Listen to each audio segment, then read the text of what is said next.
বিশ্ব রাজনীতি আজ এমন এক অজানা সংকটে দাঁড়িয়ে আছে, যেখানে নিরাপত্তা, স্থিতিশীলতা এবং মানবতার ভবিষ্যৎ সবকিছুই প্রশ্নবিদ্ধ হয়ে পড়েছে। ভূপৃষ্ঠের এই শান্ত মুখোশের নিচে জ্বলছে উত্তপ্ত প্রতিযোগিতা, পারমাণবিক অস্ত্রের হুমকি, ভূরাজনৈতিক জোটের পালা বদল এবং অর্থনৈতিক স্বার্থের নির্মম লড়াই। এখন প্রশ্ন হলো, ভূপৃষ্ঠে আমি কতটা নিরাপদ? দর্শক, ভিডিওটি দেখার জন্য সবাইকে আমন্ত্রণ জানিয়ে শুরু করছি আজকের ভূপৃষ্ঠে আমি কতটা নিরাপদ এই টপিক নিয়ে কথাবার্তা। তার আগে সবাইকে অনুরোধ জানাবো চ্যানেলটি সাবস্ক্রাইব করে লাইক, শেয়ার এবং কমেন্টস করে আমাকে সহযোগিতা করার জন্য। ধন্যবাদ সবাইকে, সাথেই থাকুন। ইউক্রেন রাশিয়া যুদ্ধের পর থেকে পৃথিবীর রাজনীতি এক নতুন মেরুকরণে পড়েছে। পশ্চিমা দেশগুলো যেখানে গণতন্ত্র রক্ষার নামে সামরিক জোট শক্ত করছে, সেখানে রাশিয়া ও চীন নতুন শক্তির ভারসাম্য তৈরির পথে এগুচ্ছে। মধ্যপ্রাচ্যে আবার ইসরায়েল ফিলিস্তিন সংঘাত নতুন করে রক্ত ঝরাচ্ছে, যার প্রতিধ্বনি ছড়িয়ে পড়েছে সমগ্র এশিয়া ও আফ্রিকার রাজনীতিতে। বর্তমানে পৃথিবীতে প্রায় 13,000 পারমাণবিক অস্ত্র মজুদ রয়েছে, যার অর্ধেকেরও বেশি যুক্তরাষ্ট্র ও রাশিয়ার হাতে।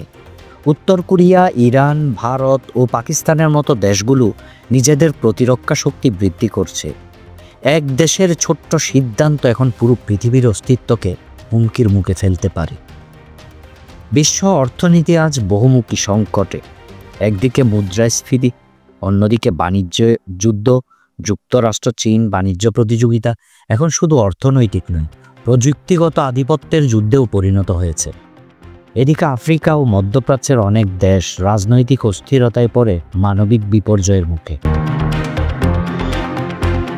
জাতিসংঘ সহ বিভিন্ন আন্তর্জাতিক সংস্থা আজ কার্যত নীরব দর্শকে পরিণত হয়েছে। গাজা, সুদান, ইউক্রেন ও সিরিয়ার মতো অঞ্চলগুলোই সাধারণ মানুষ প্রতিনিয়ত বোমা, ক্ষুধা ও বাস্তুচ্যুতির শিকার হচ্ছে। মানবাধিকারের কথা বলা হয়, কিন্তু তার বাস্তব প্রয়োগ কোথাও নেই। প্রশ্ন একটাই, এই ভূপৃষ্ঠে আমরা কতটা নিরাপদ? সভ্যতার প্রযুক্তিগত উন্নতি যত দ্রুত হচ্ছে, মানবতার পতনও ততটাই ত্বরান্বিত হচ্ছে। যদি বিশ্ব শক্তিগুলো পারমাণবিক অহংকার ত্যাগ করে সংলাপ ও সহযোগিতার পথে না আসে, তবে পৃথিবী হয়তো একদিন সত্যিই তার নিজের অস্তিত্ব হারাবে।